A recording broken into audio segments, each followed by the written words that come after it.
from where we stopped yesterday about the rise of the Ummah. And I want to talk about 4 things that are very important for this Ummah to establish in order to become as strong as it once was. Because for us to gain strength today, we must go back in history to what gave the Ummah that came before the strength that made them leaders, that made them to walk the surface of the earth, that from amongst them there were those that it was said about them, أفضل المشى على الأرض بعد الأنبياء. The best who walked the surface of the earth after the prophets were the companions of the Prophet Muhammad sallallahu alaihi wasallam. 4 very important things, and I want everyone to take note of this. And if you can, record it with your phone, write it down, whatever it is, remember everything I will say tonight, inshallah. And I will take this from the life of the Prophet sallallahu alaihi wasallam, from his hijrah from Mecca to Medina. The Prophet sallallahu alaihi wasallam, as we all remember, performed hijrah. He got to Medina. What was the first thing he did when he arrived Medina? What was the first thing? He established a masjid, right? Why did he establish the masjid? Because it would be a center for growing the ummah spiritually, growing them in terms of knowledge, but also giving out commands, also directing the affairs of the new state that was going to be established. That masjid was an infrastructure that brought about education for the ummah. So it tells us that an important thing that we must invest in is infrastructure. Infrastructure could be this building, could be this masjid that we're trying to expand. It could be the roads, it could be schools, it could be railways. Any of these are infrastructure, because the more you invest in infrastructure, the more you make life easy for the people and the more you benefit them through that infrastructure.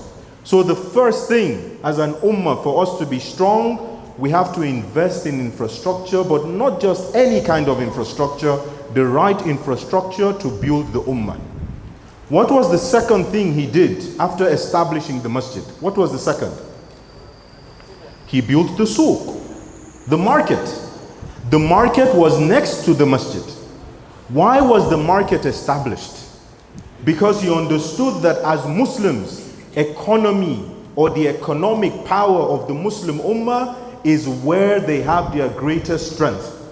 When Allah talks about doing jihad fi sabilillah, He says what? Bi amwalikum wa anfusikum. Strive with your wealth and with yourselves. So economic power is very important. As Muslims, you can't play with it.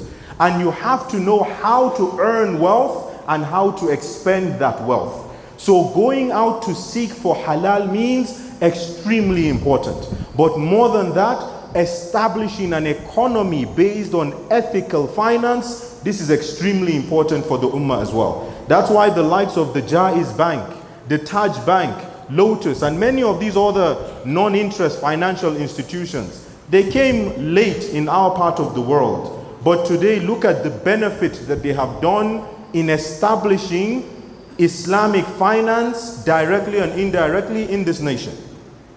The third most important thing, agriculture. You have to feed the people. Umar bin Khattab radiallahu anhu used to say, Al-Fakhr yahdi ila al-kufr. Poverty leads to disbelief. A man who is hungry, you cannot tell them, Qala Allah, Qala Rasul. They will not listen to you. But if you feed them, if you give them food, then you have given them strength. Because of that, they will not go astray. The fourth is the human capital. The Prophet ﷺ built the ummah by building his companions. He built human capital. Because of that, they were innovative. Because of that, you had companions at that time who were very wealthy. They were industrious, they were investors, but then they were wealthier more in the akhirah. Today, if we must build this ummah we must know that the best form of strength we have is our people. It's the Muslims, it's our brothers and sisters. We must support each other, empower each other, educate each other. Because when you have that, you will be innovative. Innovation is what will drive the next generation. When I say innovation here, I don't mean the bid'ah diniya. Before you say I'm pushing for bid'ah. La. There is bid'ah to dunyawi and bid'ah to dini.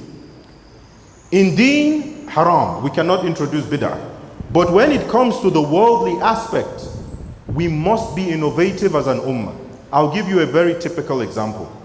Everyone I see today is holding a smartphone. You are using a smartphone. But I want to say, for an example, the smartphones you have, Apple. All of us know the founder of Apple, yes? His name is Steve Jobs. Apple today is the first trillion-dollar company in the world. First trillion-dollar, not billion.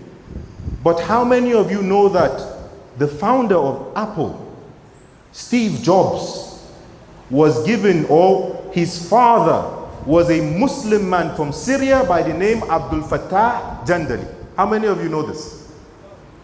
The founder of Apple, the biggest company in the world, his father was a Muslim from Syria. He was born and adopted by another family. What did the family that adopted him do? They were non-Muslims, so they gave him the name Steve and they gave him Jobs. Maybe his name would have been Abubakar Muhammad, wallahu alam. Right? Or Abubakar ibn Abdul Fattah. Or Yusuf. Khalas, wallahu alam. But importantly, there was something else more important than the name that was given to him. It was education and an opportunity to be innovative. As an ummah, we cannot throw away the younger generation. They are the innovative ones. They are the ones that will grow this ummah. If you think all of us will remain here for long, some of us are already sitting down on chairs, but they are still very young, inshallah. We will not remain here. We must grow the ummah to come. So these four things are things that the Nabi sallallahu alayhi wasallam did. There are many more. 5 minutes is not enough for me to expatiate. أقول قولي هذا واستغفر الله لي ولكم والسلام عليكم ورحمة الله وبركاته.